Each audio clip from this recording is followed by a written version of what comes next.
Good morning, everybody. Happy Thursday. We got a great show planned for you today. Kyle is back for his final time in the chair this week, at least. How's it been for you? So it's been great. Again, I want to thank everybody for putting up with me. I know that the way these shows work, everybody loves Saagar and everybody loves Krystal. And so when somebody sort of gets in the middle of that, it feels like, whoa, whoa, whoa, whoa, whoa. And listen, I'm not blaming them because I know for my show, too, if somebody sat in my chair, people would be like, you're not Kyle. Get out of here. That would be really weird. That would be incredibly weird. Yeah. So I want to thank everybody for putting up with me. I really tried so hard on the second show to reel it in with the cursing. Yeah. And I succeeded in rolling it back a little bit, but still when I watched some of it back, I was like, why do I keep cursing? So I'm trying to set a hard limit. I'm going to cap myself at like 5 curses maximum, and you can't do more than 1 per segment. Okay, but you don't want it to get in your head too much either, because you just got to be like in the conversation and let it flow too. I swear to you, I was really trying, and I was only able to cut it back like a little bit. And I was trying hard. I was almost saying to myself regularly, like, don't curse, don't curse, don't curse, don't curse, don't curse, and it would just flow out. And it's tough. I don't know why. I mean, I have issues. But anyway, if you want to see the cursing and a lot more, then you guys can check out my show, Secular Talk on YouTube. I was just going to say, there's a story that broke about Hunter Biden that broke after we'd planned this show about, he says another of his laptops was stolen. There's some other details there, rather salacious, that we're not going to be able to get to on this show, but you're going to talk about in your show. So if you guys want all of the Hunter Biden content that you crave, definitely go over to Secular Talk, check that out. And while you're there, make sure you hit subscribe because you don't want to miss any of the things that the brilliant Kyle Kulinski has to say. You're very sweet for saying that. We were going to, and we wanted to cover it here, but like Krystal said, we already finished all the preparation. We already got all the videos ready. Everybody in the control room got all the graphics ready. So it was a little too late, but like she just said, we're going to cover it on my show. It should be up there at some point today, so enjoy. Yeah, so in this show today, we got details on Cuomo resigned. A lot has happened, actually, since we last talked. Cuomo resigned, the infrastructure package passed, the reconciliation budget process has commenced with the vote in the Senate. Rand Paul was banned from YouTube. Media's putting out all kinds of like really unfortunate COVID misinformation that we want to correct the record on. We also have some fun comments from comedian Bill Burr, who really went after Ron DeSantis in a very eye-catching way. And of course, our monologues, David Sirota is going to be in. He's got a new piece, a very thoughtful new piece on the Obama administration and their legacy in particular on climate. So in the wake of that UN climate report, we definitely want to talk to him about that. But we wanted to start with that bombshell news that Andrew Cuomo did, in fact, decide to step down as governor of New York. That's right. So Andrew Cuomo is out as New York governor. He resigned. It's effective in 14 days. So go ahead and throw that up there, guys. The first graphic here, the Ross Barkan tweets. Barkan, however you say it. I think it's official. Andrew Cuomo is resigning as governor of New York. He says his resignation is effective in 14 days. Kathy Hochul, in 14 days, will be New York's first female governor. Andrew Cuomo resigned ultimately because he would be impeached and convicted, removed from the government in disgrace. Now he resigns in disgrace. He joins Eliot Spitzer as the second New York governor in the last 13 years to resign from office. Yikes. When Andrew Cuomo dies, the first line of his front page New York Times obituary will mention that he resigned from office in disgrace. Andrew Cuomo will not serve a full 12 years as governor, failing to match the tenure of his father, Mario Cuomo. That's how we say it in New York, Mario, not Mario. A lot of people say Mario. Your people. Mario Cuomo. You're That's here how to we say it in defend New York. Cuomo today based on your Italian heritage, right? I have no choice. You're Italian-American. Hey, come on. He just wanted to touch some people. No big deal. All right. So, there's a lot to say about this. I just want to get your initial thoughts on what happened there. Obviously, this was a situation where the walls actually were closing in. That's right, yeah. Unlike the, persistent, which are the walls are closing in, the next shoe is going to drop, all that stuff.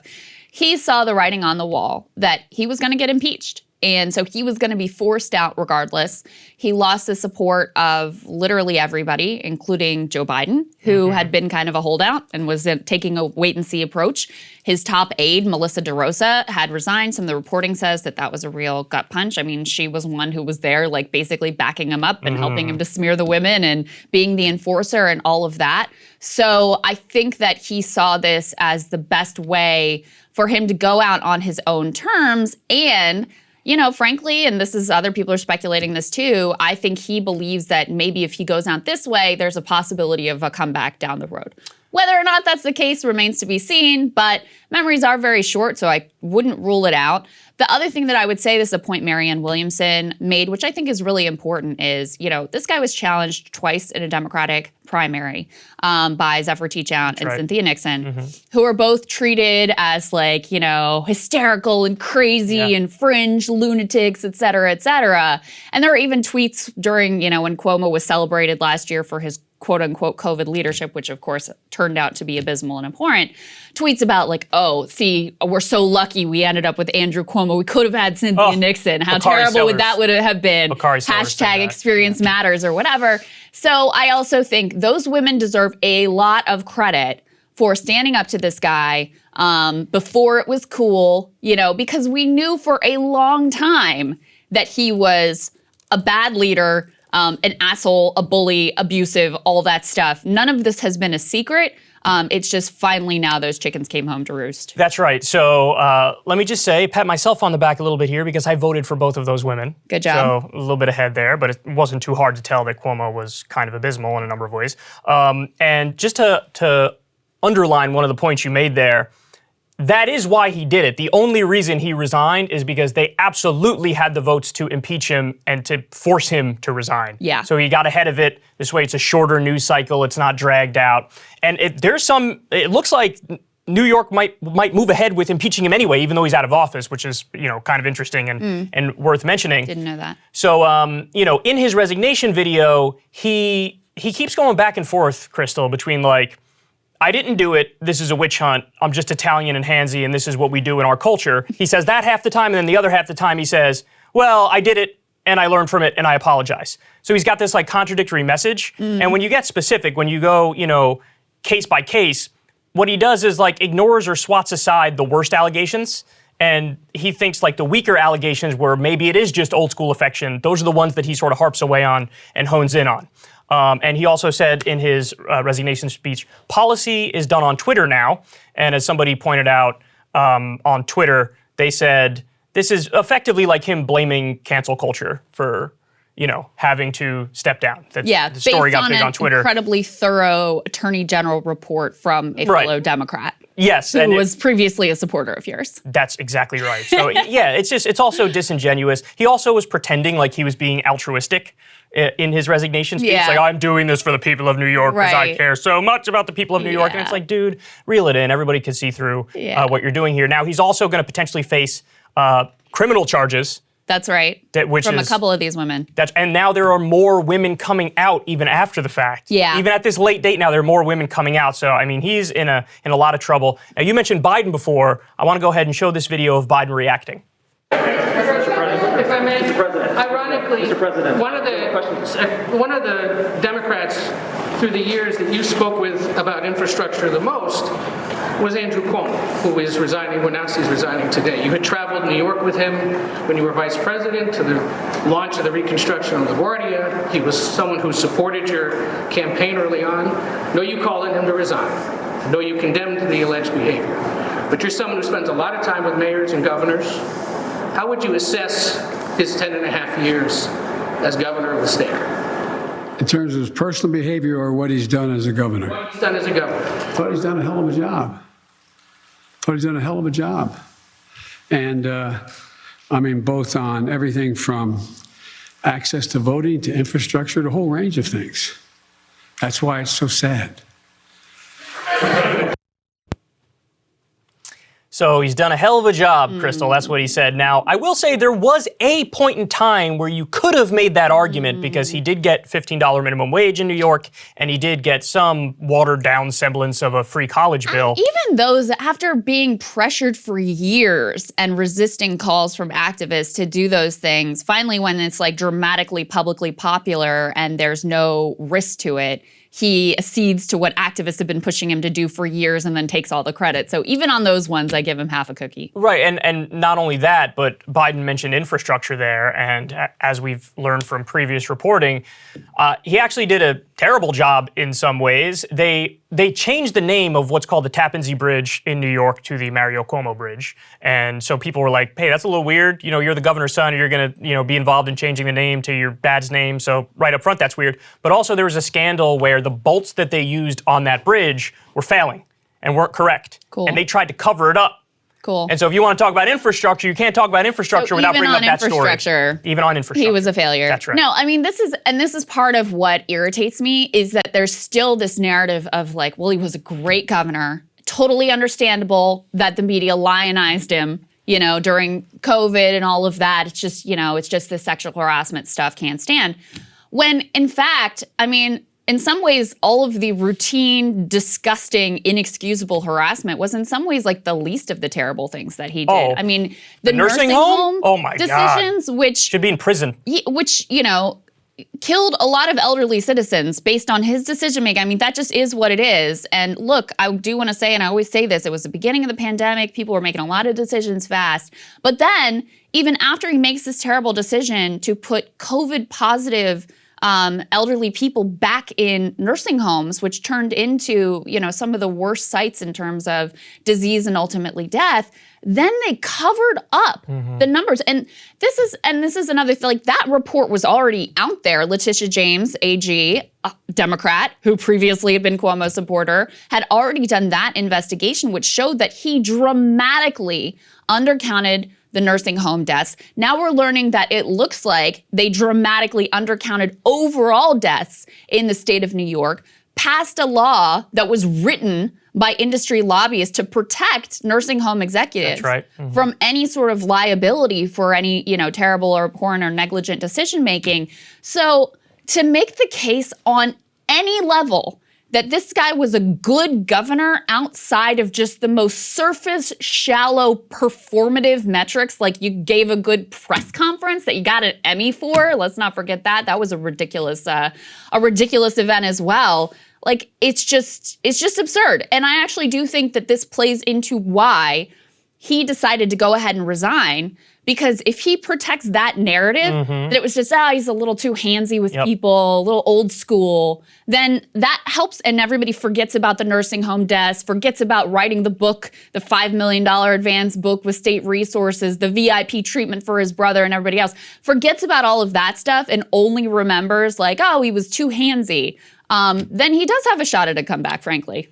I think I differ with you a little bit on that. If you look at somebody like Al Franken, who did something not even nearly as bad as Andrew Cuomo, even he really hasn't been able to mount a political comeback. So I'm not sure if that's the case. He hasn't tried, though. It's certainly possible.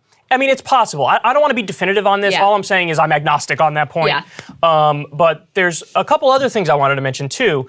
No, I haven't heard this ever mentioned in any of the mainstream media outlets, but during COVID, he cut Medicaid.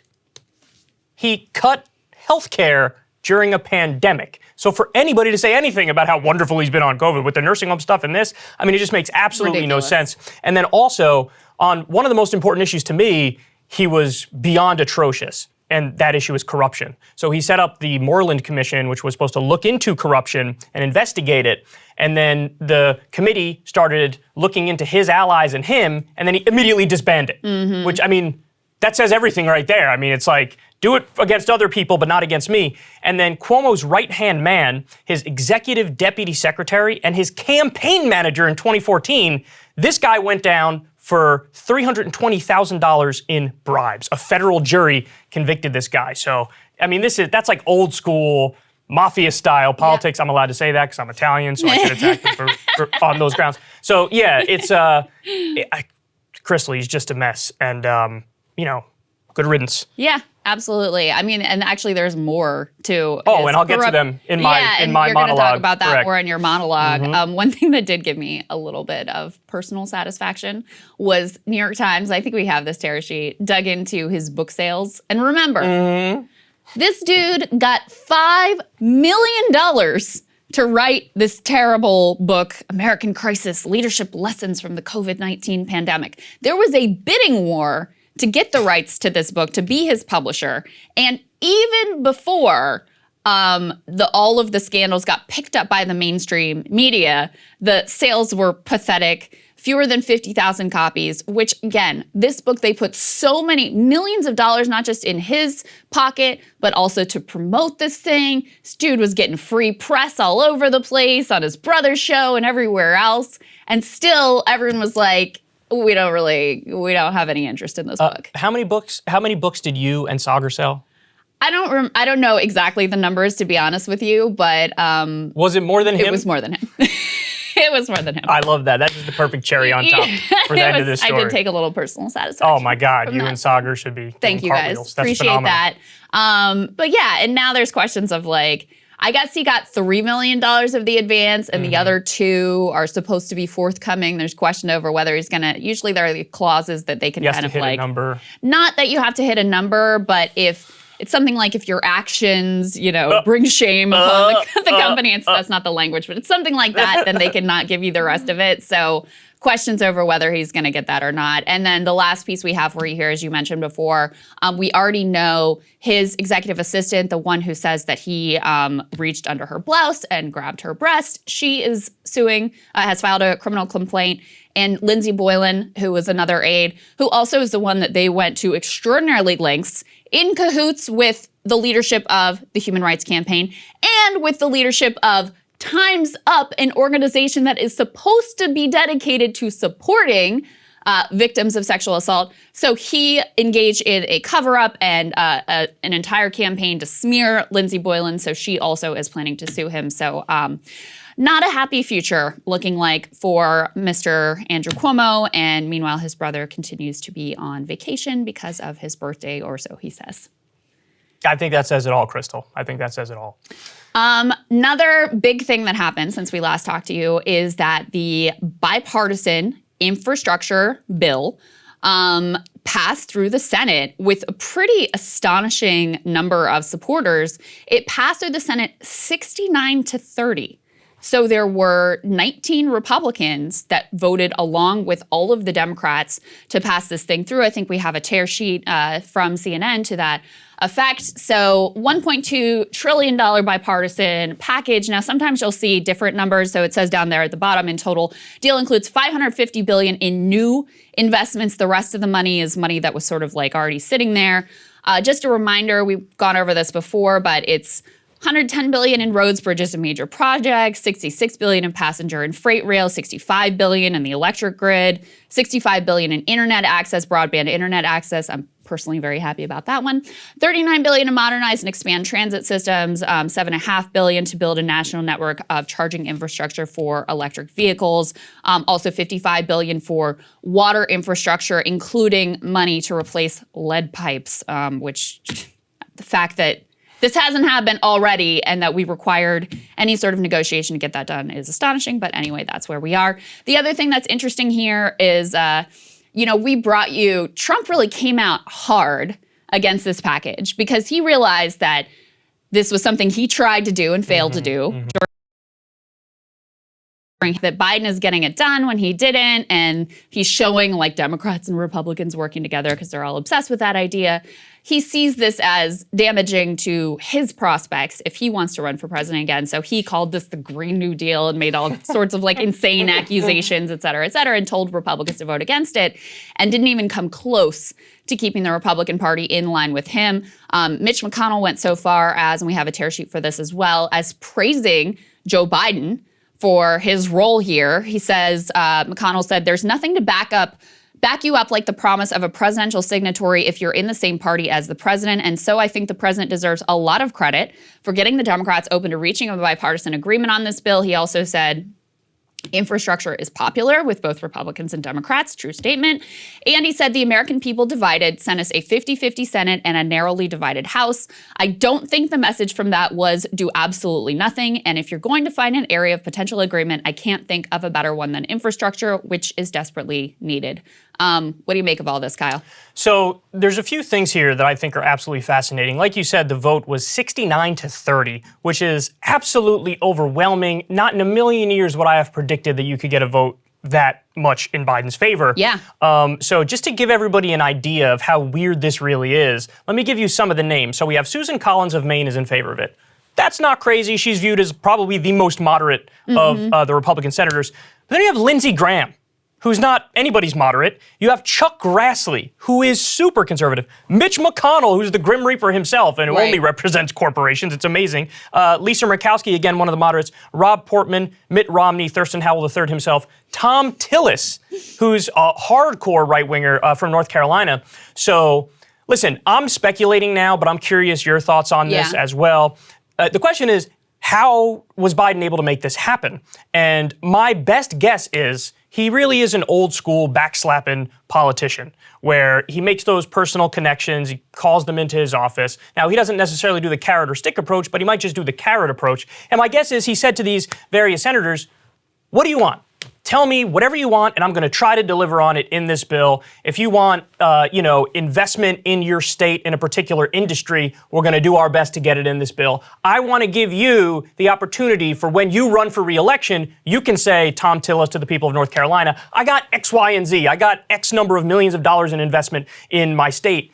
And they don't even have to tie it to the infrastructure bill. They could just tell their people, don't you see all the investment I got in my state? Yeah. And so I think that's probably what happened. You had another theory, though, about... So... Go ahead, I'll let you tell I think in my estimation, there are three factors here. Number one is it's a corporate-friendly bill. Corporations want infrastructure. You know, if you think about Amazon or other big delivery service, they need roads and bridges and good airports and good broadband in order to conduct business. So business was dramatically in favor of this infrastructure package. So they didn't have to get crosswise with the donor class. They laid out very early on, we're not going to raise taxes on corporations. So, I mean, the pay-fors are a bunch of smoke and mirrors and gimmicks, basically, which fine, whatever. I don't think you should have to pay for infrastructure anyway. Don't they say they'll do a little bit of tax raising? Sorry to interject. Didn't Manchin say don't go over a certain amount, but they are going to raise it a little bit? That's on reconciliation. Okay, that's on reconciliation. So in the infrastructure, the Republicans said we're not doing anything to change the Trump corporate tax cuts. So raising taxes on the wealthy, raising taxes on corporations for this piece was off the table. So again, fine with their corporate donors. In fact, their corporate donors wanted them to do this. So that's one reason. Another reason is I think that, it's oftentimes, I think we discount in politics how much just normal human dynamics play a part. Right. And Joe Biden knows a lot of those guys, Chuck Grassley and Lindsey Graham and Mitch McConnell, he's known these dudes forever. So there is a level of a rapport and a level of trust there that I do think ultimately makes a difference. And he is the quintessential insider. That's old school insider backslapping Paul, something that was very different from Obama, didn't like to do any of that, and actually looked down on Biden for being that sort of old school type of relational politician. So I do think that helped. And then the other thing that I think here, though, and this is the kind of the cynical take, but I don't think it's wrong to be cynical where any of these people are concerned, and certainly where the Republican Party is concerned, is their ultimate goal is to block the larger $3.5 trillion package that Bernie Sanders has been negotiating that actually has a lot more to like about it and a lot more important programs in it. And they're hoping, not without some merit, that the fact that the moderates got their deal, the Manchin and Sinema and the others who were really obsessed with this bipartisan infrastructure fetish, since they got their thing, they'll be now less willing to go along with the $3.5 trillion, which is why, people like myself and you and Bernie and others on the left always thought we got to tie these things together so we can make sure we bring the moderates along. And lo and behold, the strategy that has been articulated to make sure that these two things do sort of stay tied together so that the progressives get what they want and the centrists or corporatists get what they want as well, is the House is planning to wait to pass the infrastructure bill until they do the budget reconciliation, the $3.5 trillion. 6 moderates, is being reported this morning, are saying effectively, we're not going to vote for that Bernie's $3.5 trillion budget reconciliation thing until we get the infrastructure package passed. So it does. Now, are they actually going to follow through on that? We'll see. But I think that was the other calculation from the Republicans, is basically if we do it this way and if we work with them on this infrastructure package, then it's going to pull the moderates away and they're not going to want to vote for the $3.5 trillion. The last thing that I'll throw out here too is I think Manchin articulated this. You're the one who flagged this for me. Manchin articulated that, like, listen, you got to do something with this or else they are going to get rid of the filibuster and then you'll be hosed. And so that was also a little bit of leverage that was used here. That's exactly right. So I think you may have a point there that the idea is make it such an overwhelming victory on the bipartisan bill that there's a lot of pressure that goes hand in hand with that on the House Democrats, particularly the ones who are holding out and saying, no, it's both or it's nothing. So really, we are maybe looking at a game of chicken here a little bit, which is absolutely fascinating. As a general rule, you don't bet on the lefties to win that game of chicken, but, you know. Nor do you bet on Nancy Pelosi to hold the line. Right, which is exactly. what we're counting on right now. Honestly, this green dream or whatever. I'm surprised she even initially said it's both bills or it's nothing. Pleasant surprise, but I was surprised. A couple more facts here real quick. There was a report released all the way back in 2017, and they said simply to update our infrastructure, it would take $4.7 trillion of investment. So even though this is a good bill, even though I would vote it if you get both of the bill, vote for it if you got both of the bills, just want everybody to understand it is wildly inadequate given the scale of what we're facing. To say that. And then I also want to say, of the Republicans who opposed it, they presented probably the least convincing argument I've ever heard in my life.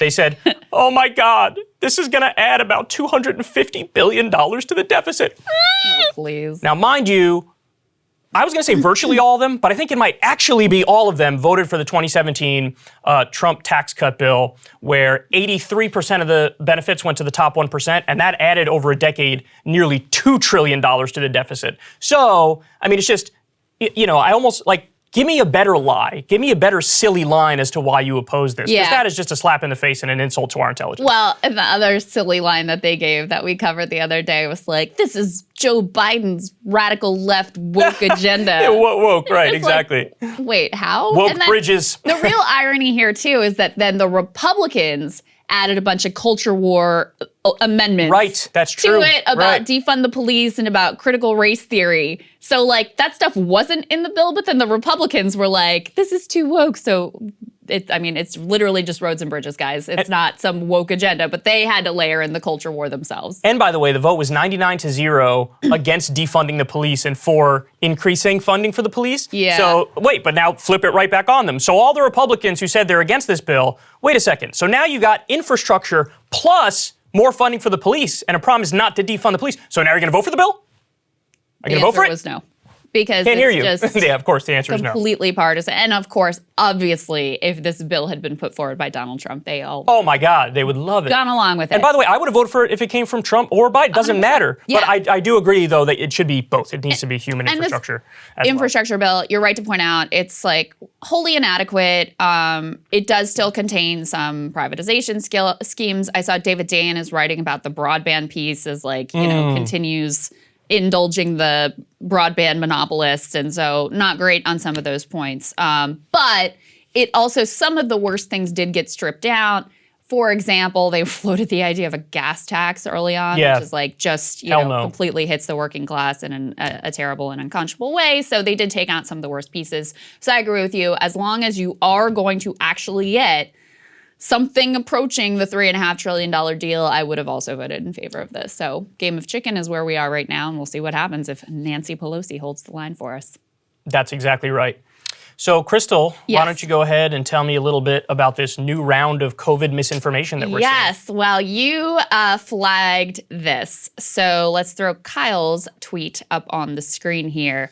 Axios, leave this up for a minute because I'm going to explain this. So Axios put out this piece that says a new preprint study found the Pfizer vaccine was only 42% effective against infection in July when Delta was dominant. Study has grabbed the admin's attention. If that's not a wake-up call, I don't know what is, a senior Biden official told me.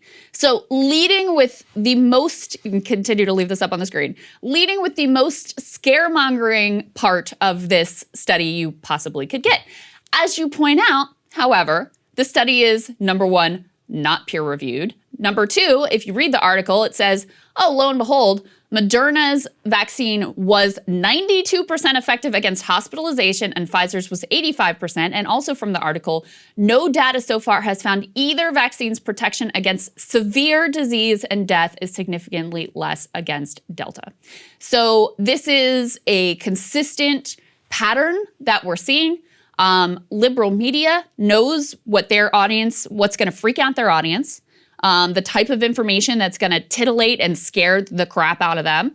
And so they are leaning into scaremongering, putting out what is really misleading, if not actual misinformation about the vaccines and how effective they actually are for clicks. And by the way, when you do that, when you are consistently saying the vaccines don't work, guess what? You're also fueling vaccine hesitancy, because why would you get a vaccine and have to deal with like the couple days of symptoms or taking time off of work or whatever it requires to get that vaccine if you're consistently being told by supposedly credible sources that this thing doesn't work all that well anyway? Yeah, this is something that's annoyed me for a very long time. And now, as you see, it's just gotten worse and worse. Yeah. When you are citing how effective a vaccine is, there are a lot of experts who argue this, but nobody in the media seems to agree, that really the only number that makes sense is to cite how much does it protect you against hospitalization, severe illness, and death. Yes. Because that's what people really want to know. Am I going to get really sick or am I going to die? Yeah, people aren't terrified of getting a cold. That's exactly right. Yeah. But what they do is, so that 42% number, that's exactly what you just said, that includes people who get COVID but are asymptomatic, and includes people who get COVID and have the sniffles. And it's like, that's just wildly misleading, and it is totally sensationalist. They just want the clicks, they just want the eyeballs. And the sad thing is, Krystal, I forget what the number is, but it's some preposterously high percentage of people who only read the headline. Yes. When it comes, and by the way, I'm also guilty of that many times, you know, like it's just part, you know, you're busy, you got stuff you got to do, you scroll through, sometimes you just see something and move on and you just take it at face value. But the last thing you should do is take it at face value. And actually, one of the best pieces I've seen on this, and this isn't an outlet I usually give a lot of credit to, it's not my favorite outlet, but Vox actually produced a segment on this a while ago that I thought was phenomenal, because they explained in detail how those numbers came about. There was a governor, I forget where the governor was, but this governor said, or maybe a mayor, said, we're not going to accept the Johnson & Johnson vaccine. And everybody's like, wait, why? Why wouldn't you accept the Johnson & Johnson vaccine? He goes, it's only 66% effective, or whatever the number is. Yeah, I think it was a mayor in Florida, is my recollection. And we care about our people, so I don't want to give them something that's not good enough. Yeah. Well, come to find out, as soon as the expert sat down with him and explained to him what that really meant, that actually this vaccine is just as effective as the other vaccines, and it's still over 95% effective against hospitalization and death. And when they did the studies, it was at different times in the pandemic. So they tested the Johnson & Johnson, I believe it was in Brazil, during the peak of COVID for them, during one of the waves, and it was a new variant. They said, basically, it looks like if we had tested all of these at the exact same time in the pandemic, then we would have gotten the exact same results with all of them, which is why the Johnson & Johnson was approved alongside the Pfizer and the Moderna. And as soon as the actual science and the real information was explained to this person, and it wasn't just sensationalist headlines, he immediately flipped and came out and said, I was wrong, and we're going to accept all the different vaccines. Yeah. So, but this is what I'm talking about. This is the level that we're dealing with. We're dealing with a media that is sensationalist, that is misleading, and it really does a lot of damage in the real world, because to your point, if you see that headline and it says now it's only 42% effective against the new Delta variant, I would look at that, and if I thought that was true, I'd be like, why would I get the vaccine? Yeah. It doesn't even work. Right, exactly. It doesn't even work anymore, so why would I bother with that? And they're doing profound damage, even as they claim to care so much about protecting people and people getting vaccinated and all of that. The other person who has been consistently pretty good on these issues is Nate Silver, and we can put his tweet up on the screen because he's flagging another instance of media misinformation on COVID in the same direction. So there was a leaked CDC document that emphasized this notion that the Delta variant is as contagious as chickenpox. Chickenpox is famously extremely contagious, one of the most contagious things that we know about that's out there. And so that sounds really, really scary. And you're like, oh my God, this thing is as infectious and contagious as chickenpox. Well, that's not true. That's just not true. This leaked CDC document was inaccurate. The media didn't fact check it. They just ran with it. They framed it in the scariest possible light. Now, look, Delta is very contagious. You can see there the numbers if we leave that up on the screen. Chicken pox, they say how does this work? It's like for every so many people that you're in a room with, you're going to infect 10 people. And for COVID-19, it's 7 people. So that's still a high number. It's still fairly contagious, and more so than the original strain, which is at 3 people for this R0 metric that they use. But it is not, in fact, as contagious as chickenpox. And so, again, this was extremely misleading. There were other conclusions and other scaremongering reports that were written up based on this one study. And what he points out, if you read down in this thread, is he's saying, like, I really want to know how and why this document was leaked, because people have certain interests within the administration, or certain, like, they may have wanted to justify the fact that they turned on a dime on the mask, on their, mask requirements and where they were there. There may have been a minority view within the CDC that wanted to, like, prove their point and get it out there with the public. So it's always important to keep in mind that even when you're dealing with the CDC or public health officials, they have their own incentives and interest to spin a narrative or convince the public of something that may or may not be true. And consistently, from the beginning of this thing, the media has been very unskeptical about any claims that have been made. You saw this with, the lab leak hypothesis and what was being fed to them in that. And they also have their own incentive to take whatever piece of information they have and make it as scary as they possibly can, even when it results in what is patent misinformation in this case. Yeah, with the media, we can't overestimate they're just not, a lot of these people are just not experts in the field. Now, that's also coming from a non-expert myself, but I will admit to you up front, I am not an expert, and I'm giving my opinion, and you should definitely try to, whatever I'm saying, you should check it up against what other experts are saying. And sometimes experts disagree with each other, so that's where you have to rely as much as you can on your own independent judgment. But you get the sense that they will very often in the media lean towards whichever thing sounds more hyperbolic and more sensationalist.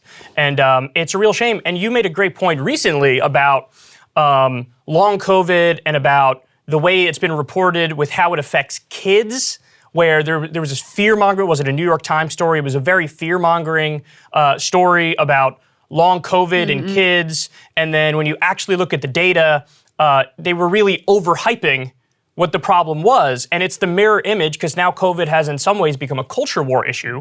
It's now the mirror image of the people on the right who try to downplay it at every turn. There are many people in liberal elites who try to play it up at every turn. Yes. And that's, again, why you see the thing about even when people are vaccinated and breakthrough cases are so small, it's like, well, everybody still wear a mask anyway.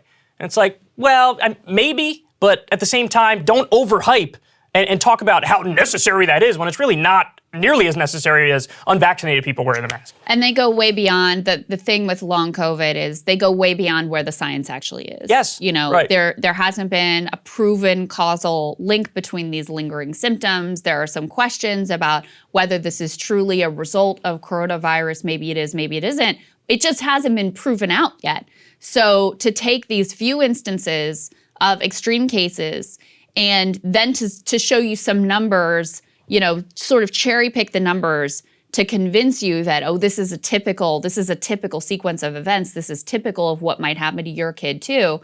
It's just really irresponsible. And this is actually a good transition to the next segment, because New York Times, any of these other outlets, Axios, that are putting out their own misinformation, they never get censored or called on it. They're allowed to put out their, their version of the overcautious, scaremongering misinformation.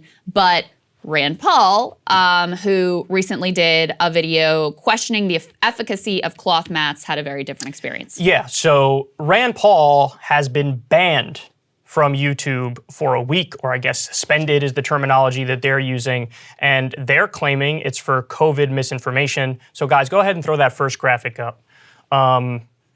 Here you see it. This is from NBC News. Just in, YouTube suspends Senator Paul over a video falsely claiming masks are ineffective against COVID-19. The lawmaker has described the suspension as a badge of honor. Okay, so here's some of what he said. He tweeted this: left-wing cretins at YouTube. Kind of funny. Relax. I wish they were left-wing. Anyway, go ahead. Yeah, liberal elites is better. Left-wing cretins at YouTube banning me for 7 days for a video that quotes 2 peer-reviewed articles saying cloth masks don't work, he wrote, calling the suspension a badge of honor. So Paul's tweet included a link to a video. It's the original video, but he's linking to an alternate platform where it's still allowed. And YouTube indicated that examples of the offending content in the video include the line, quote, "Most of the masks you get over the counter don't work. They don't prevent infection." It also included the quote, "Trying to shape human behavior isn't the same as following the actual science, which tells us that cloth masks don't work." So, before anybody jumps to any conclusions on this, I do want to point out that Biden's former COVID advisor, the epidemiologist Michael Osterholm, and this guy, by the way, is also the director of the Center for Infectious Disease Research and Policy at the University of Minnesota. This guy's an expert's expert. Mm-hmm. He said the same thing on CNN about a week ago. He was talking to Christiane Amanpour, and he said, listen, there's a spectrum with masks, and cloth masks are the worst. And, you know, I think he said the N95s are the best. And so he said something very similar, if not exactly alike. And obviously nobody's calling for pulling down CNN or banning Michael Osterholm or... I'm fine with banning CNN, but no, just kidding. No, even CNN's rights I will protect. Right, yeah. So anyway, we're joking. Yes. But I have the video. You want to say anything or should I jump to the video of Paul here? I just want to say, do I think that Rand Paul's rhetoric was unnuanced and irresponsible? Yes. And we're going to see an example of that in a second. Because he doesn't say, like the expert that you're talking about, and we're going to play that video in just a second, is clear about like the N95 masks are really good and really effective, and the cloth masks are much, much, much less effective. Right. He doesn't say they flat out don't work. And he's clear that he's just talking about this specific type of mask. And I think Rand Paul, who's a propagandist who I'm not a fan of whatsoever, as you guys know, I think he is, you know, plays a little like fast and loose with some of those things to give people the that masks don't work, period, and stop. And that is not the case. So do I think his rhetoric was irresponsible? Do I think that he kind of like misled people with how he phrased? Yes. Do I think he should be banned from YouTube? Absolutely not. So Absolutely let's pause here because we are burying the lead a little bit. Let's just play some of his comments and then we'll talk about it. We have either had COVID, had the vaccine, or been offered the vaccine. We will make our own health choices. We will not show you a passport. We will not wear a mask. We will not be forced into random screenings and testings so you can continue your drunk with power reign over the Capitol. President Biden, we will not accept your agency's mandates or your reported moves towards a lockdown. No one should follow the CDC's anti-science mask mandates. And if you want to shut down federal agencies again, some of which aren't even back to work yet, I will stop every bill coming through the Senate with an amendment to cut their funding if they don't come back to work in person. Yeah, so, I mean, a lot of that, I think, is silly and goes too far. Like, why would you force everybody back to work in person when, again, studies show that a lot of these jobs can be done from home and people are actually just as productive, if not more productive, and they're happier. Standing up for corporate bosses who want to have you there to control you. It's the ultimate irony of Rand Paul, who's like big against like government overreach and tyranny and getting involved in your life and oppressing you. But then he's like, you know who should be able to oppress you and get involved in your life? The corporation and the boss. They can tell you what to do for sure. You have no say. Shut up and do it. But the government, no, not the government. The government can't. Sometimes corporations can be just as intrusive and oppressive as governments. That's the fundamental issue at the heart of Rand Paul's ideology. And also, even worse than that, in this instance, he's saying he's going to use the power of government to force corporations to force workers back into the seat because he's going to, you know, not anyway. And then the other thing that here is ridiculous is he says flat out, mask mandates are anti-science. And that is way too far, and that's not true. And that doesn't include, quote, we will not wear a mask. Yeah, and that doesn't include any of the nuance about like this type of mask is better than that type of mask. So, and he says, screw the CDC guidance. Like, you're right. Yeah, so it's not like he's a responsible actor here. Let's just be clear. He's definitely overreaching. He's definitely leaning into the culture war angle of this, where like we were just discussing how on the liberal elite side, they sort of overplay everything, give the scariest version of COVID, and then on the right, they sort of downplay it at every turn and think everything is tyranny. You know, oh my God, it's so tyrannical if you're unvaccinated to have to wear a mask. Is it tyrannical to have to wear a seatbelt if you're driving in a car? Like, that's sort of the level that we're playing at. I think that's somewhat analogous. But to your point, yes, he's not nearly nuanced enough. But what I will say is we should stress this point. To ban him from YouTube is, I think, sheer insanity, especially since experts are saying similar things. And by the way, just covered a story on my show. Marjorie Taylor Greene, this is now the third time she's been suspended from, I think it's Twitter. Was it Twitter or YouTube? Twitter. Okay, so third time she was suspended from Twitter.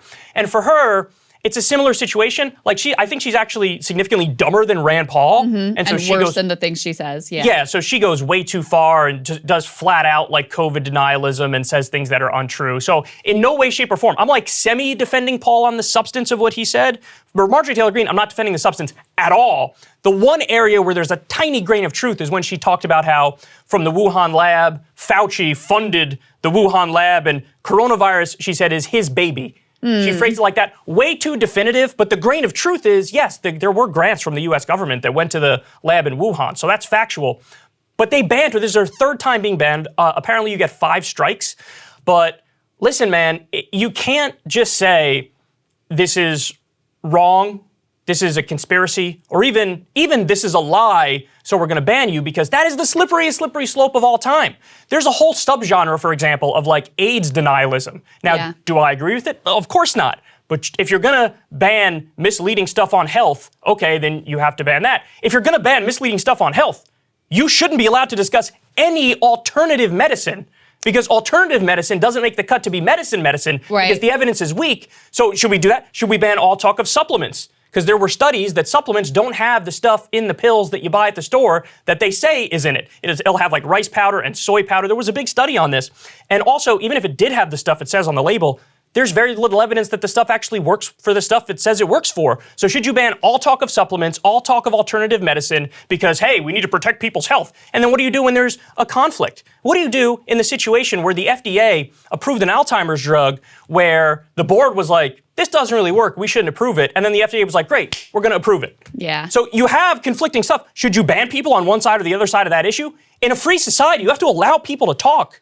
Not to mention, very clear from this segment, juxtaposed with the last one that we did about COVID misinformation coming from Axios and the New York Times, like, they clearly do not apply the standards in any sort of consistent way.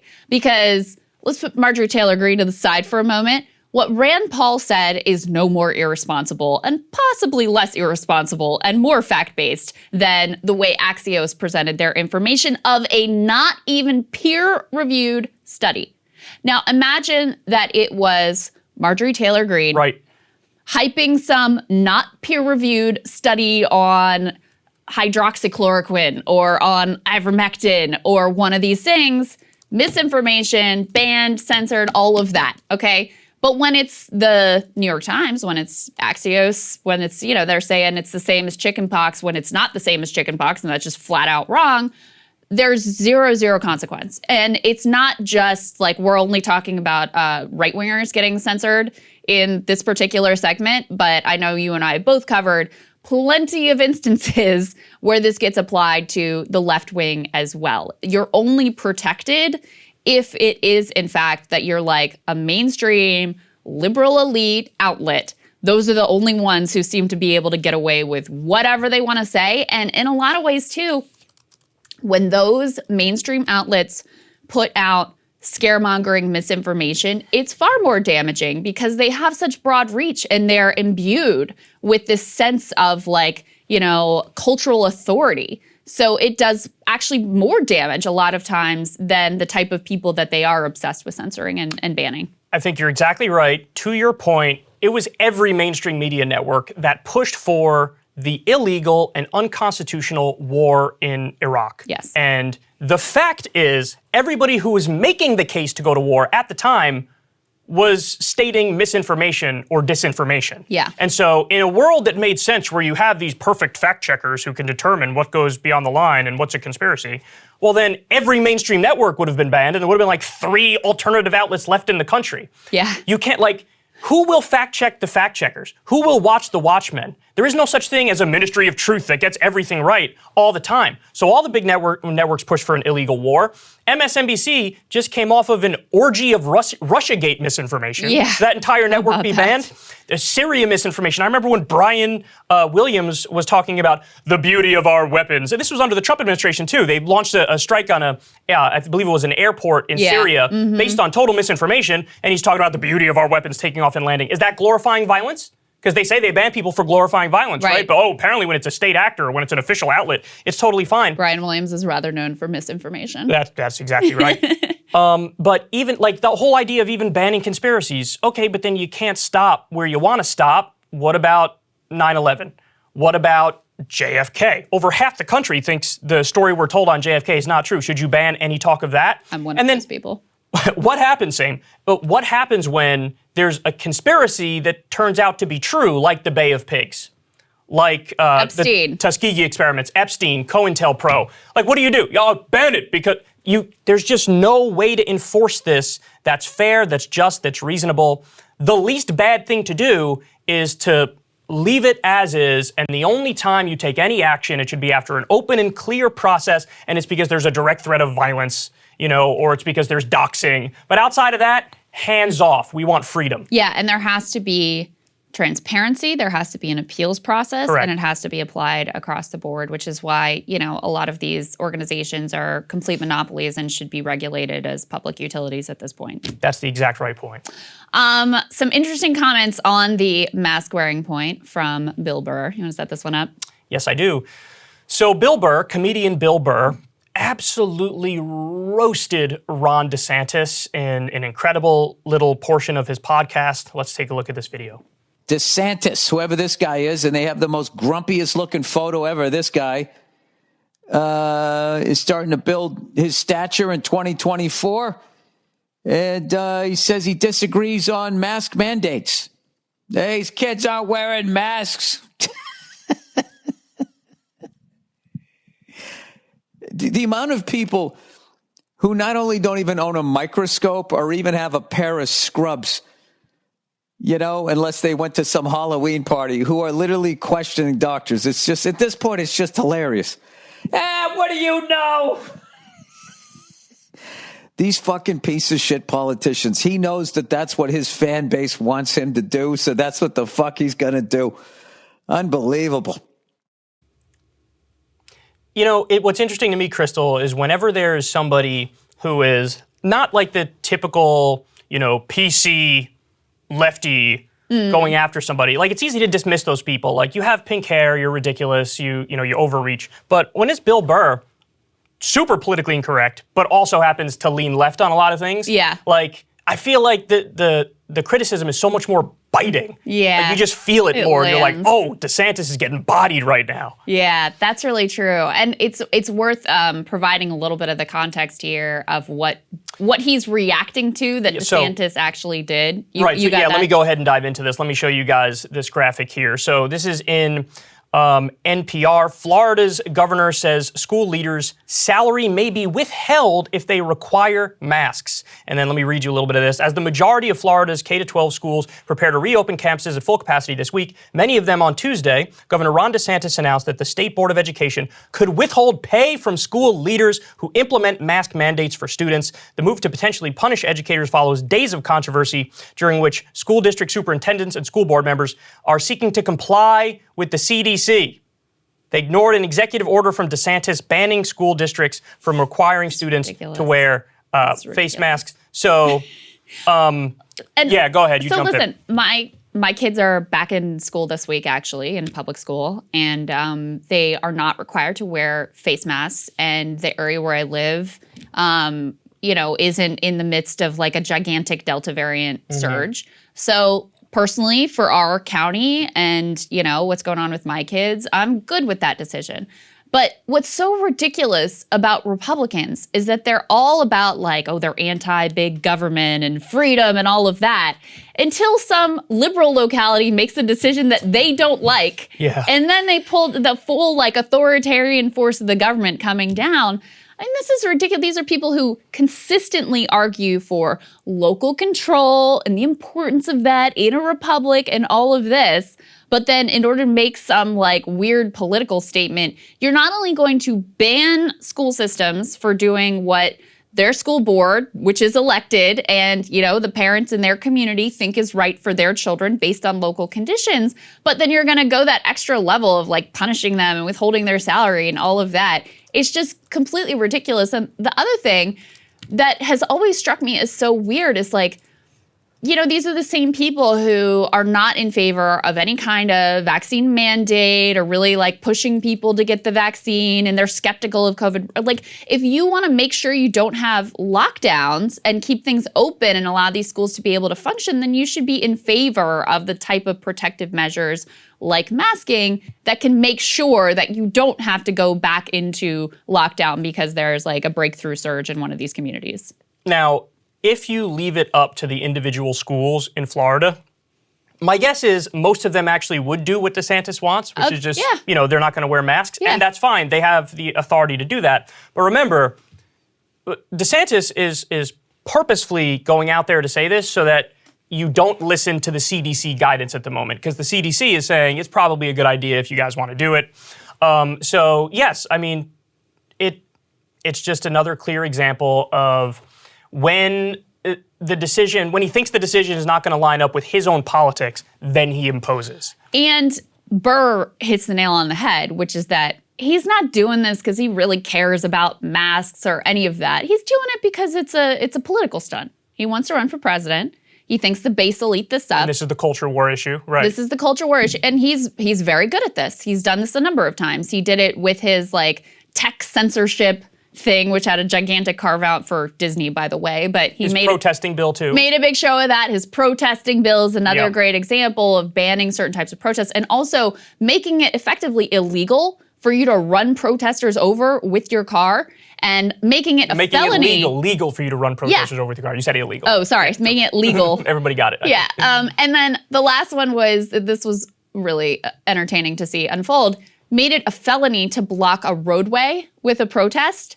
And then guess who just blocked multiple roadways, including like interstates, I think, with their protests was the Cuba protesters in the recent uprisings there. So the law wasn't applied to them. But anyway, the point is he's very good at seizing on these cultural issues, putting out a big press release, getting a bunch of media attention over it. This didn't even like come across my radar, but this was apparently a big story across all of the cable news networks. He put out this merchandise that says, "Don't Fauci my Florida." And this got What does that even mean? Right. This got coverage on significant coverage on all three of the cable news networks. Jesus Christ. Because I was doing research to see, what they had been covering instead of covering like the coal miners' strike. Right. And there was another big labor story that wasn't getting, I think the Frito-Lay strike that didn't get any coverage either.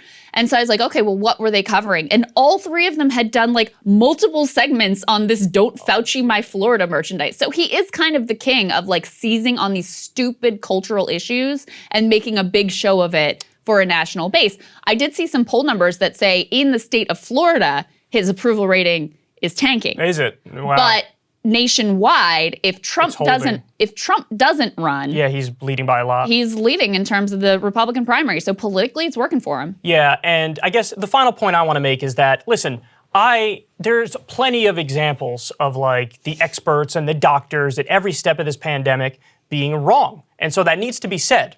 Yeah. But at the same time, give me 100 decisions made by doctors and experts and medical advisors. Yes. Give me 100 of those, and then give me 100 DeSantis decisions.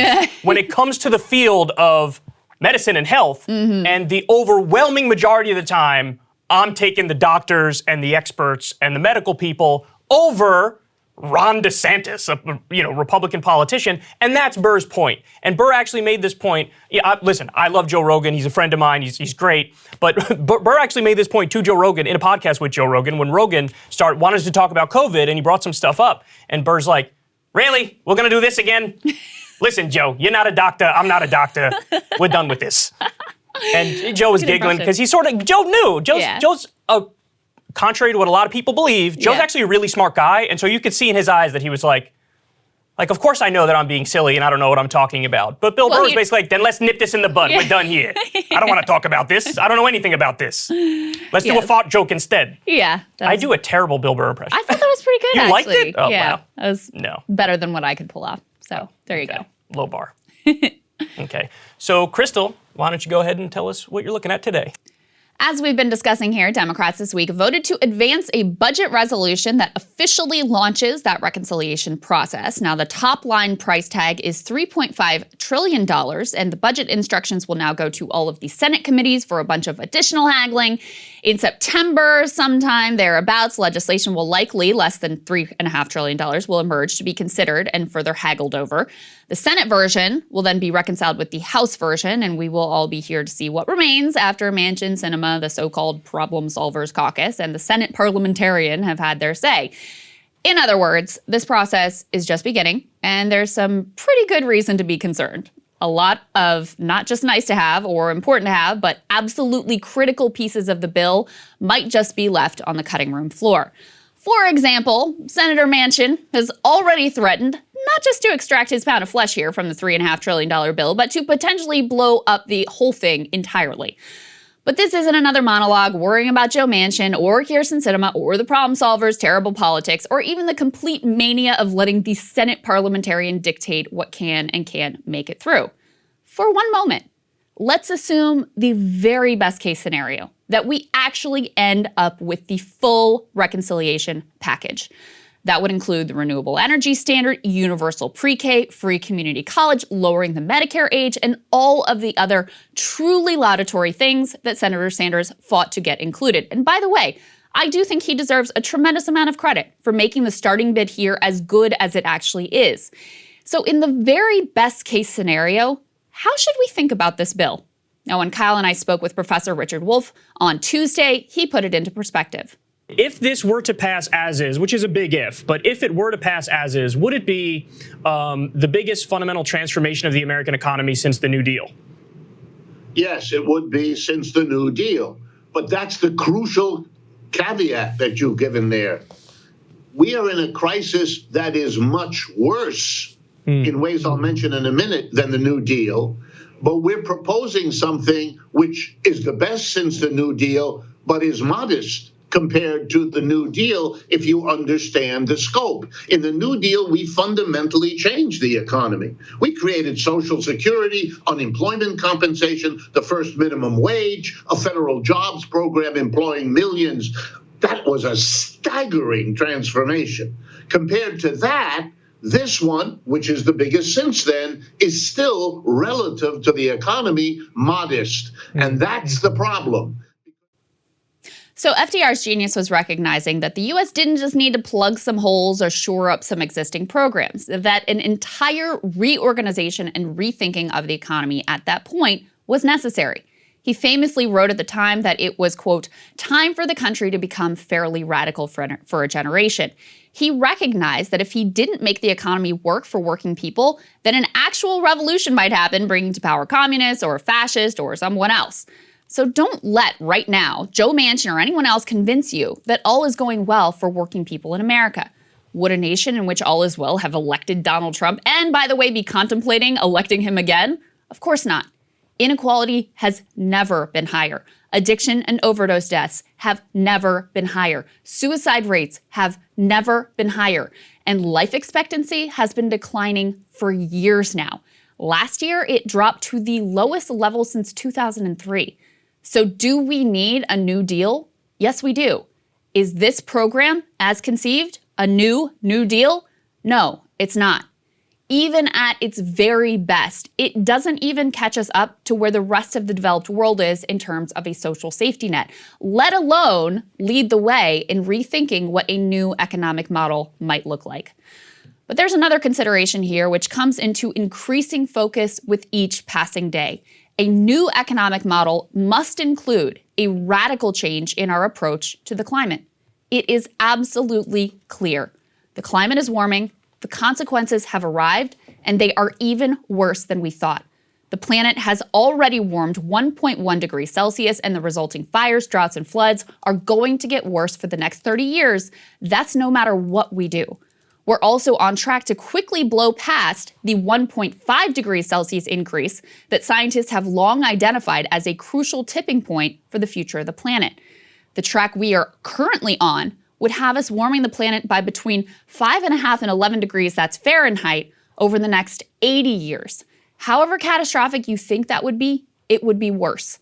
Constant natural catastrophes, massive instability and war due to resource scarcity and refugee flows, crop failures, famine, Miami underwater, the Middle East uninhabitable, mass extinctions, true dystopian nightmare stuff.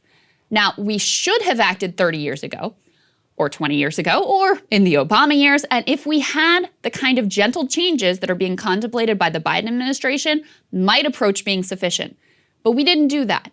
And so even the best case scenario for reconciliation, untouched by Joe Manchin's meddling, is not even close to enough. Ryan Cooper of The Week laid out that inadequacy of what's being contemplated quite well in a rather alarming piece titled, "American Government is Heading for a Climate-Induced Legitimacy Crisis." So he writes, Democrats are hoping to pass a separate reconciliation bill with about $3.5 trillion in additional spending over 10 years. That's roughly 1% of GDP, a modest bill. But even if that was entirely climate stuff, and only a small part actually is, it is maybe a fifth the size of what a serious attack on climate change would be. Progress is being made, but it just is not anywhere near the scale of the problem. Then, because Democrats will likely lose control of the House of Representatives at least next year, and Republicans don't believe in doing anything about the climate problem, that will probably be it for climate policy for the rest of the decade, if not longer. He then makes the case that such monumental failures of government and elites to respond to clear and present dangers are precisely the sort of stuff that revolutions are made of. His argument, frankly, is rather compelling. Now look, it might today be the college-educated and the young who are primarily concerned about the climate, but there is no doubt that it will be the poor and the working class who are bearing the brunt of the catastrophe. Frankly, they already are. After all, who will be left without the resources to adapt? Who will be forced to work outside in unlivable heat? Who will bear the brunt of resource shortages and be unable to rebuild after their lives are turned upside down by extreme weather events? And who will correctly blame the elites that were more interested in the next campaign check from ExxonMobil than they were in averting disaster? So look, I am cheering for the $3.5 trillion to get through. Let me be clear about that, and to survive as close to intact as possible. I do not want to downplay the significance of the child tax credit, the investments in care and housing and health, but we also can't close our eyes to that bigger picture. The carbon dioxide in the air does not care about political realities or midterm elections. This scientific certainty carries on with the ultimate version of F your feelings. Even in the best case scenario, that bigger picture ends in catastrophe. And so, listen, I've been thinking a lot about how to think about this reconciliation bill. I thought Professor Wolf gave us some good insight there in terms of yes, it actually is the biggest thing since the New Deal, but what we actually need is an actual New Deal, and it doesn't come close to approaching that because it doesn't fundamentally rethink these systems. And then, listen, this week with this report that just came out, and we keep seeing these extreme weather events and just getting more and more information about how dire the circumstances are, even if all of the conceived provisions make it through, which is probably not going to happen, it still doesn't even get us close to doing what we need to do. And when is the next chance going to come? Pretty hard to say.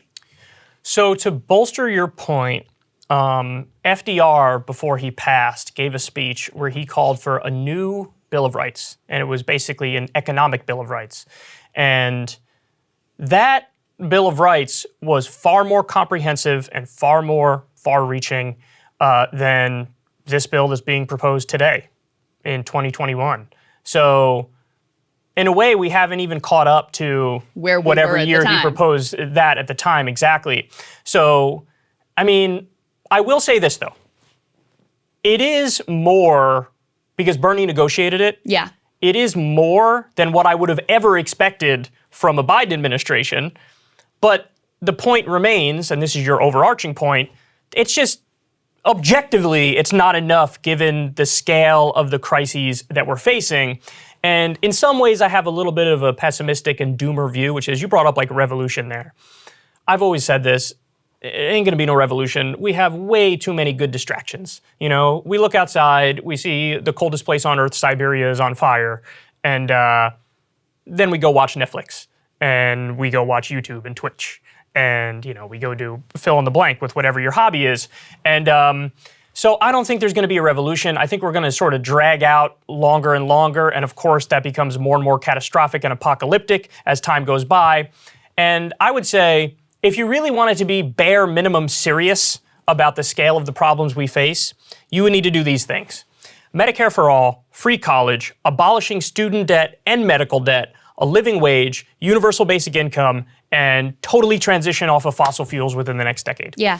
That's the bare minimum. And like you said, we're nowhere near it. And I keep bringing up this point, but I think it's really important. Politicians, Democratic politicians, love to talk about a World War II style mobilization to deal with the threat. And then they offer things that are like pathetic, you know, like not even close to anything like that. Not even close to enlisting the American public in some shared goal. Because those things that you talk about, like the making sure we're taking care of people and maybe a federal jobs guarantee and all, those things could go hand in glove with a new approach, a new dramatically different approach to the climate. Right. And the thing about this is, I think we both have struggled with like, yeah, it is actually this, look, it's a long way to go before we get to $3.5 trillion, and Manchin and Sinema are already both threatening to blow this up. The Problem Solvers caucuses as well. So do we end up with any of this is an open question. By the way, something else that I mentioned before, Manchin is the chair of the committee that would write the most transformational of the climate change provisions. So it's grim, but even if we get all of those things, we can't afford to grade this thing on a curve. That's what I'm saying. Like, that's so true. Where we're headed in the reality that people are living with, and the future trajectory we're on in terms of the climate, like, they don't care that Biden is marginally better than we thought he might be. Right, like, that's exactly right. We can't grade on a curve. It has to be what is actually required and how close are we coming to meeting that. And then I think the part that really struck me about Ryan Cooper's piece there is he's like, this is it.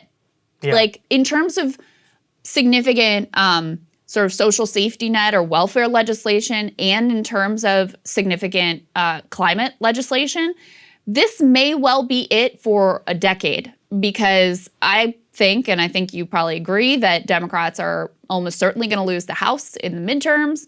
What's going to happen? Unlikely that we end up with Democrats in control of the presidency, the Senate, and the House for quite a long time from now.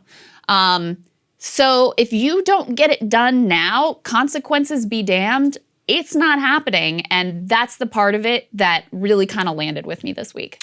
Yeah, I agree with all that. And if we're not going to do the World War II mobilization, and the government is not going to, hop into action immediately, then it really is on the people to do like a civil rights era mobilization and ground up and like sort of force the hand on a lot of this stuff and do direct action and do a general strike. And I mean, I feel like that's our only path. And it is true, too, that when people are so concerned with keeping their body and soul together on a daily basis and just like paying the bills and having food, like just getting through, you don't have the time or the mental bandwidth to focus on this threat that feels a little more far off and a little bit squishier. So that's the other way that these two issues sort of go together, is if you don't take care of the needs of the people, there won't be as much sort of political will to get behind the sort of sweeping change that we ultimately need. Very true. All right, Kyle, what are you looking at? So I have the worst example of the media failing for you this week. This really is something else. Brian Stelter went on Colbert's late night show, where he proceeded to make a fool of himself discussing the Cuomo brothers and the network's conflict of interest. The New York Times, has just reported, a report just dropped because it had been alleged that he was helping his brother with his communications team. New York Times is reporting that that's true. Chris was helping his brother. How does that create any conflict over at CNN behind closed doors? Are people mad at him, or is he in trouble? Some people are mad at him. By the way, I can confirm the New York Times report. I'll confirm it for your viewers. I also have a source that says Chris was on the phone with his brother this week. Is your source Chris Cuomo? He is not. He is not. You got to have boundaries. You got to draw a line. Why? He doesn't. I think he does, actually. Really?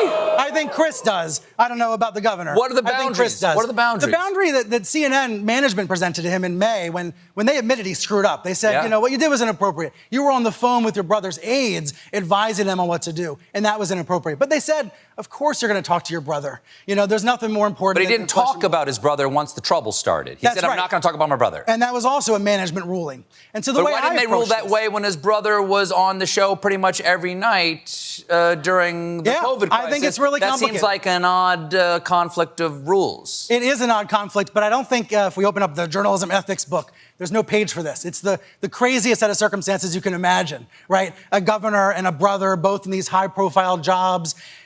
This was definitely awkward for CNN, though. It's awkward for CNN because it exposes it for what it is, a propaganda network for the corporate Democrats. It really isn't really complicated, as Brian Stelter says. It's simple. And on the contrary, there is a page for this in the journalism ethics book. In fact, it's the point of the entire book. That's the entire book. Look at the sections on conflict of interest and rank bias. Chris was advising his brother on how to respond to allegations of sexual harassment and assault. That's hardly objective, which a news anchor is supposed to be. That's hardly neutral, which one could argue a news anchor is supposed to be. Brian was saying that Chris was advising Andrew to step down as governor there. I don't buy it.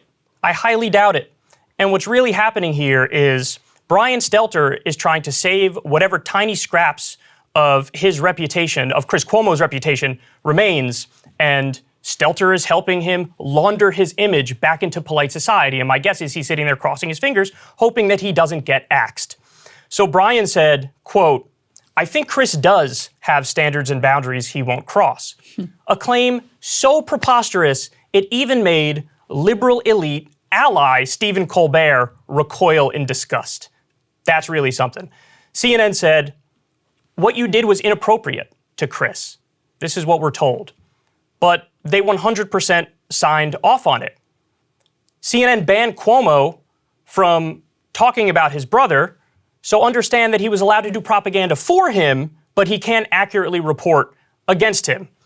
The fact of the matter is, it's not just Brian Stelter. The entire media built a false narrative around Cuomo. Watch this. David, we're standing by for Governor Cuomo's press conference, his daily briefing. How would you contrast Cuomo and President Trump's handling of the crisis? Truth versus mendacity. Governor Cuomo out there day after day after day, everything Trump isn't, honest, direct, brave. Real leadership of the kind the President of the United States should have provided. Governor Cuomo is clearly living in a totally different reality, the actual one, than the President of the United States. Governor Cuomo has become a national leader. For a lot of people, Andrew Cuomo has become the leader of the Democratic Party. He is conveying incredible strength. You spoke to National Guard troops today in a stirring speech that, if I wasn't listening carefully, I thought you were sending soldiers off to war. This has been a remarkable show of leadership by Governor Cuomo in recent days.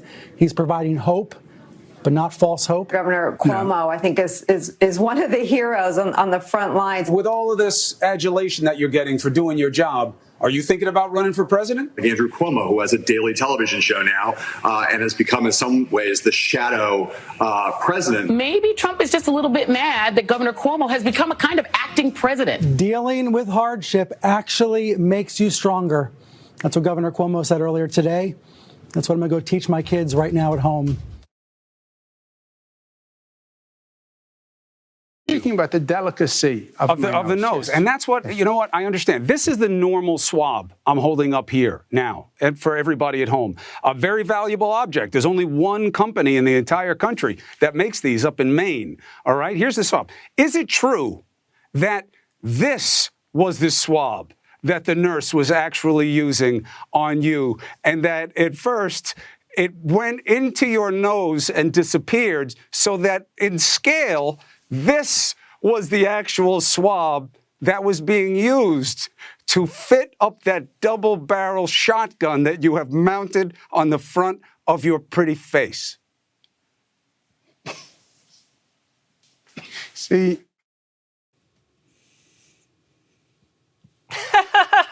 So funny. And this is just a little sample of what really went on. I could have picked 1,000 more clips. Like, for example, when they talked about, hey, our Sunday dinners, we have the spaghetti and meatballs, and Ma talks to us, and it's wonderful. This was on CNN, supposed to be the #1 name in news. So why did they do this? They did this for 2 reasons. Number one, quite simple, they're partisan hacks. They defend the corporate Democrats all day and night. But number 2, they wanted an anti-Trump hero.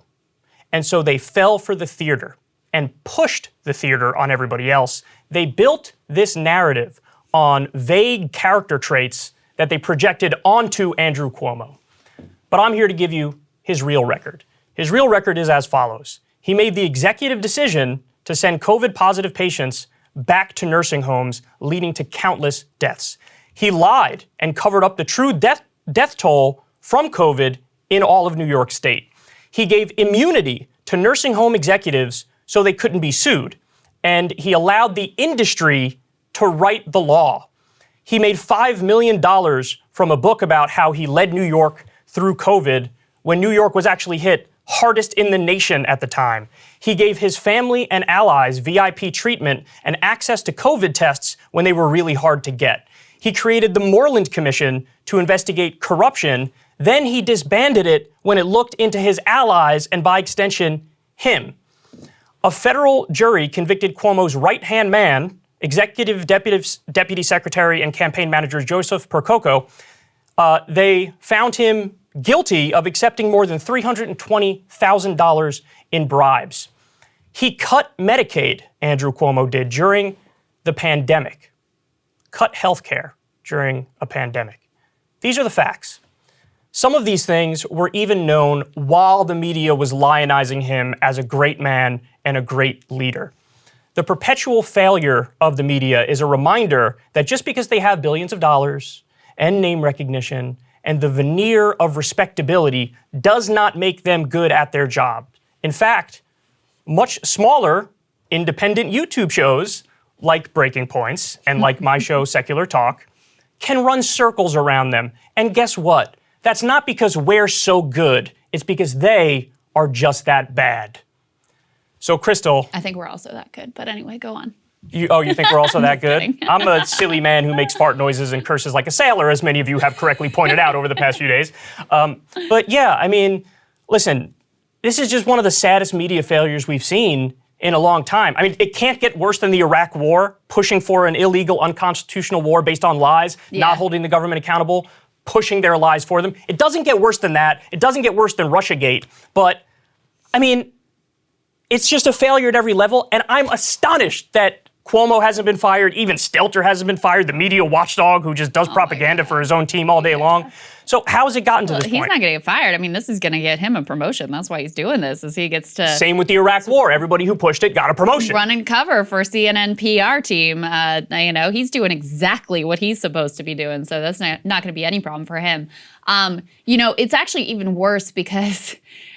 Stelter tries to claim, he was advising his brother to resign. But we know, because it was in AG Letitia James's report, that he initially at least was drafting response emails to the harassment allegations that ended up being very similar to the line of I'm just Italian and I'm really handsy that he went with. So he certainly wasn't advising him to resign at that point. And then also, when he was forced to apologize but not punished in any way by CNN when it came out that he had been doing these strategy calls with his brother and his brother's campaign team and lawyers and all of this, part of what we were told is he's not going to do it again. But we also learned that he has continued to advise his brother. So even that, which was already totally objectionable, to the point that Jake Tapper, who also works at CNN and is a major host there, said, I don't know how anyone could think this was appropriate. So even that turns out to be wildly misleading. There's also something here. I mean, it's very interesting because the more we learn about this guy, the more you see that he is the closest we have to like a Democratic Trump. A lot of very similar characteristics. Even there's new reporting from Ronan Farrow about him trying to like intervene with prosecutors on an investigation, calling the White House, trying to mess with an investigation at the DOJ. Very Trumpian behavior, that as well. And so it kind of reveals how liberals really do have this desire for their own like authoritarian daddy figure. They just want him to be on their team instead. And that's part of why this guy had so much appeal. Because as you said, a lot of this stuff was already known. Anybody who works in New York media, around New York media, knows anyone who's come in contact with Andrew Cuomo knew this guy was a terrible dude. This was not any kind of a secret. And yet they still decided to prop him up as like the anti-Trump during COVID. It all comes back to culture war stuff. That's the gist of it. Like you said, Democrats want their own version of Trump. But I have to say, and I said this already in the piece, but I need to reiterate it. When Brian Stelter says, Chris was advising Andrew to step down as governor, I mean, I don't want to be an asshole, but I really think Brian Stelter is not that bright. Because you have to, if you're going to feed everybody a line of bullshit, you have to be sophisticated with it. And it's very possible he thinks that that's true, that Chris was actually advising Andrew to step down. I don't buy it. In fact, I think the reason why he was told that from his source is because Chris Cuomo is trying to save whatever tiny scraps of his reputation remain. And he's trying to not get fired by CNN. And so Stelter is saying this in the hopes that everybody believes it, and so it helps launder Chris Cuomo's image and allows him back into polite society. And again, this speaks to how ridiculous the media is. There's all these terrible incentives for them to defend the establishment, but this is an instance where I just think Brian Stelter is a sucker and he's falling for what's an obvious attempt for Chris Cuomo to save his own ass. Yeah. That is very possible. That is very You buy that possible. theory? Yeah. It's also interesting. Like, this was the best I've seen Colbert for a while. Like, normally... Well, that's why I said even liberal elite who is an ally of them is like, really, dude? I used to love his old... Yeah, me too. It was so Back in the day. good. And Now when he was like, doing the White House Correspondents' Dinner and going after Bush in a way that was just like, whoa. Now he became the character from his show, except the Democratic version. The Democratic version. Yeah. So anyway, it was nice to see him have a little bit of a feisty exchange there with Stelter. But bring back the old Colbert. Stelter's response has been so bad that even over at the Washington Post, Eric Wemple, who actually has good takes, not infrequently, not perfect by any stretch, but has good takes, not that infrequently, said that Stelter was giving wet kisses to CNN PR team, which is pretty good and very evocative language that I wholeheartedly agree with. Anyway, we have a great guest actually weigh in on some of this Cuomo stuff, but also who has a fantastic piece up about the legacy on climate of the Obama administration, the one and only David Sirota. Let's get right to that. So joining us now, we've got the founder of the Daily Poster, great friend of the show, David Sirota. Great to see you, David. Great to see you. Thanks for having me. Of course. So we were just chatting about Governor Cuomo. I know one of your personal favorites. You've been a longtime admirer of his leadership in New York. No, I mean, seriously, David, you get a lot of credit because before anyone was covering this guy's actual record during COVID, you were highlighting in particular the corruption with the liability shield that he lifted directly from industry language in order to protect nursing home executives. Why do you think it is that this time he actually got taken out and ends up resigning? And also, why do you think it is that those scandals with regards to the nursing home and hiding the deaths and corruption and all of that, why that wasn't sufficient to take him out to start with? Well, that's the disturbing thing, is that there was a lot that came out about his actual record on economic policy, on healthcare policy and the like, corruption. A lot came out before the details of him being a sexual predator came out.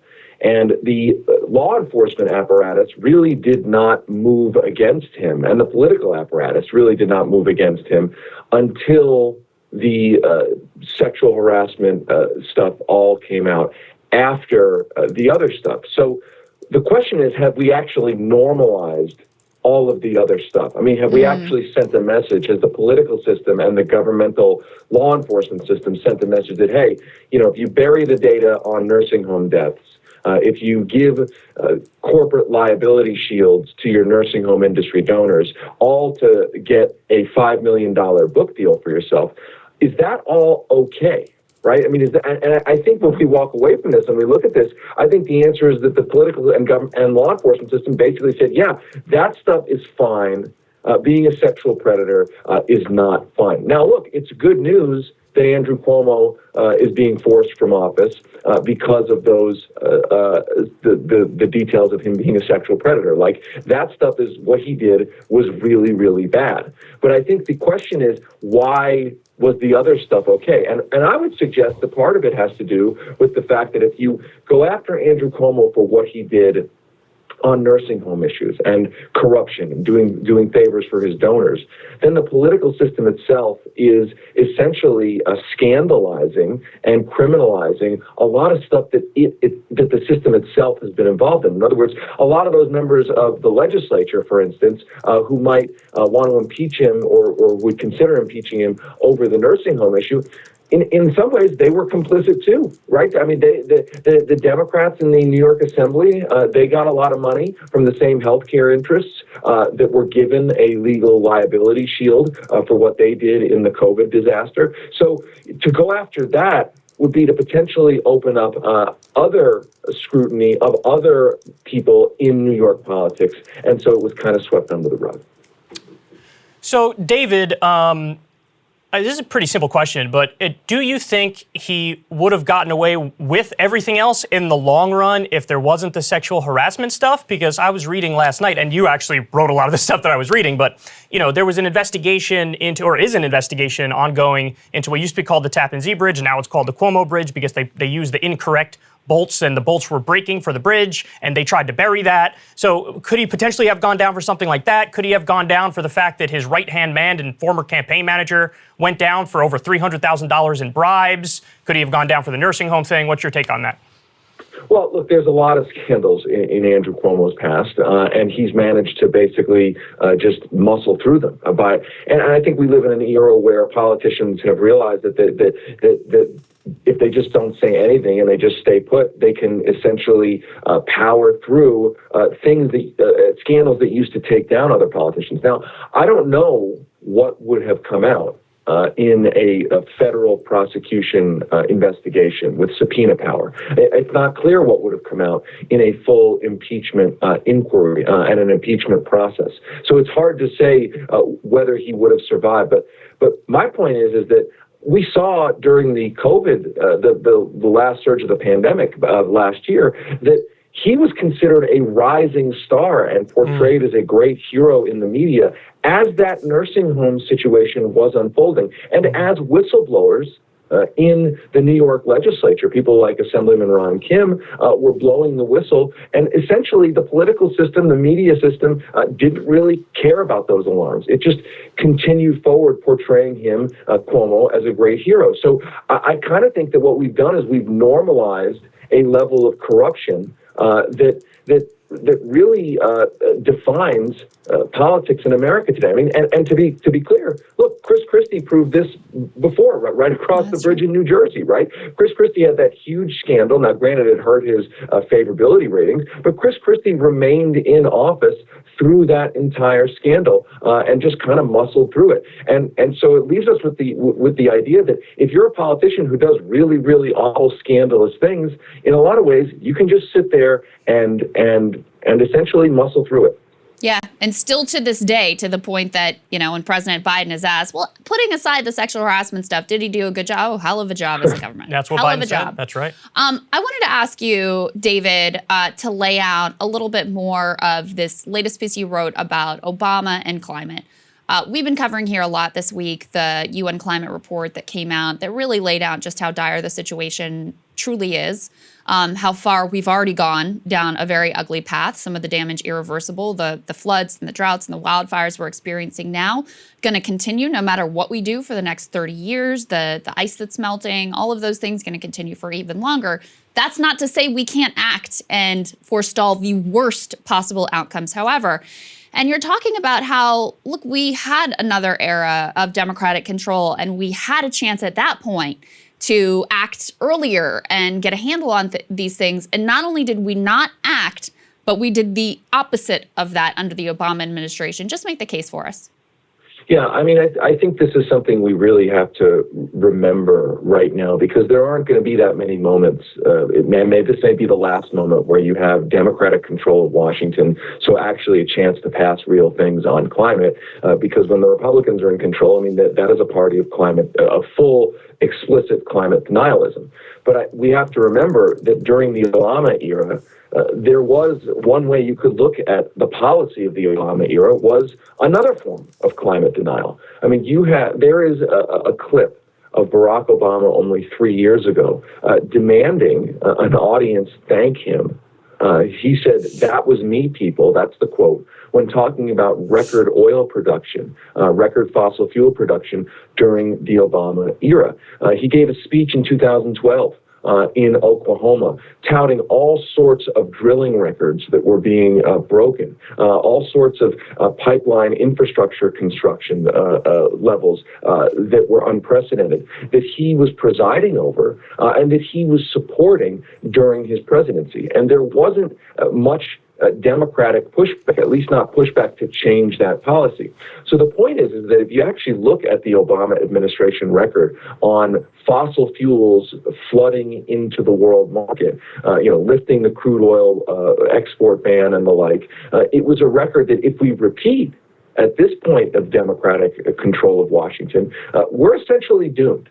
And the really scary thing is that even in the last 24 hours, you've seen a kind of echoes of what went on in the Obama era. Obama, great rhetoric on climate, acknowledged it explicitly. And look, he wasn't all bad. I mean, he did solidify or add America as a participant in the Paris Accords. So it wasn't all bad, certainly better than Donald Trump. But the point is that if you look at even what happened the last 24 hours, same thing. Right? Joe Biden has tweeted out, climate is an emergency, we can't wait. And then within the same 24-hour window, he goes out and he calls for OPEC to increase the production of oil. Now, look, we have a serious problem with the world market and oil production, and if it's not produced in the United States, it'll be produced elsewhere, and how do we actually deal with that? Those are all legitimate questions. But there's obviously a fundamental contradiction when a president is saying, take climate change seriously, and then pushing for more oil production. That's what happened in the Obama era, and it was a disaster. If that happens again in this era, it will be an even worse disaster. Now, all of that is a bummer, but here's the silver lining, is that I think that politics has changed a bit since the Obama era. And you do have a handful of legislators who are now saying they are not going to pass the infrastructure bill unless a serious climate bill passes along with it. That kind of dynamic in Democratic politics really did not exist before. And so those legislators who are saying they're going to hold out, whether or not they actually follow through, and that's a big if they follow through or not, that is a huge thing. It could be a game changer. Yeah. So, David, how do we overcome? This is a point that Krystal's made over and over. I think Manchin is the head of one of the committees that's going to be in charge of stripping out a lot of these provisions on climate. And so I guess my question is, how do we overcome that? Is it like a bottom-up thing? Do we need bodies in the streets immediately to have any chance at all? Or is it if these lawmakers that you just described, the left flank, if they hold the line, is that going to be enough to get something done? How do we get from point A to point B? Well, I think it's all of the above. I think legislatively, I think that there's a lot of process being thrown here, the reconciliation bill and the infrastructure bill, but it's the basics are this. Joe Manchin and Kyrsten Sinema and conservative Democrats really want that infrastructure bill, that smaller bipartisan infrastructure bill, which doesn't have much climate stuff in it at all. They really, really want that. So the strategy here is that, and this is the so-called no climate, no deal strategy. The strategy is basically, we will not pass that bill until the bill with the climate stuff, the reconciliation bill, also passes. And it's kind of a game of chicken. And the idea is that the best leverage that you have on Joe Manchin is if he wants that infrastructure bill, then he will have to accept the reconciliation bill. And that, to me, that seems like just within this legislative battle here, this specific battle, that's what the no climate, no deal crew has to hold out for, and is saying they will hold out for. Now, look, we've been down this road before. I mean, the same crew of progressive legislators did not hold out for a $15 minimum wage back in the first big Biden spending bill. So, again, whether or not they hold out is actually the big question. And whether or not they're really willing to play a game of chicken with Manchin is the question. And here's the thing, is that if they are willing to hold out, the best they can hope for, I think, is that it would mobilize the full force of the White House to put the screws on Manchin. In other words, the White House wants all these bills as well. So the way to actually mobilize the White House's apparatus is to say to the White House, if you don't fulfill our demands for that reconciliation bill, you're not getting any of this. And that mobilizes the White House to actually put the pressure on the moderate part, the conservative wing of the Democratic Party. Last question I wanted to ask you, David. I saw this conversation popping up on Twitter after Nina Turner lost in the Democratic primaries, basically like, you silly lefties, like, of course you're not going to win when y'all are running around criticizing Barack Obama, who's wildly popular in the Democratic base. Don't you know this isn't the way to get ahead in terms of politics? So I wonder if you could explain what you make of that criticism to start with, and why you think it's important to set the record straight about the reality, nuance, good, bad, and ugly, all of that, of the former president's actual legacy. Well, look, I certainly think we live in the era of identity politics, and the biggest, most powerful political identity has become party affiliation and party loyalty. That is the world we live in. It is lamentable. It is a product of decades of propaganda, corporate media propaganda, saying that the main thing people should focus on is red versus blue, and that race, the Ohio 11th district race, I mean, really did revolve around who is the most loyal person to the Democratic Party brand, not who is better on the issues, not who is going to fight for a $15 minimum wage or a Green New Deal, but literally who is more loyal, rhetorically speaking, to the Democratic Party establishment. And it's a kind of a tragedy that that's the way races are run. They're not really about issues anymore, and that's trickled down to the voters. And again, that's a product of that propaganda. And as it relates to former presidents, I mean, that's the ultimate loyalty test. Have you ever criticized a Democratic president, a former Democratic president? And my take is that there's a lot of education that needs to be done through media, through public information about the records of, we just talked about Barack Obama's record on climate. I mean, that is not really in the public consciousness. What actually happened is not really in even the consciousness, the mass consciousness of the Democratic primary electorate. And I don't think it's necessarily a good political strategy for a candidate running for office to necessarily, that's not really the candidate's job to criticize former presidents, but it is the job of outside groups, of honest media critics, to do that public education, so that when a candidate says, listen, I think we need to have a better climate policy than we have under Barack Obama, that makes a whole lot of sense. I mean, that empirically makes a whole lot of sense, but politically it should make a whole lot of sense to be able to say that. But right now we're living in an environment where even if you say something like that, or as Nina Turner said, vis-a-vis Joe Biden, I will be a congressperson who will push him to deliver more. That was portrayed as apostasy, as blasphemy, as unacceptable. But we need to get to a politics where that's the kind of thing that we need from members of Congress. Yeah, I think that's really well said. Again, I just want to tell everybody, David was out front, and Daily Poster was out front, breaking news on Cuomo, always following the money in terms of corruption, breaking stories at the Daily Poster all the time. So if you guys are able, go over and subscribe to dailyposter.com, doing great work there. If you believe in independent media, David is one of the people you should definitely be supporting. Always grateful for your time and your insights, David. Thank you so much. Thank you both. Thank you for having me.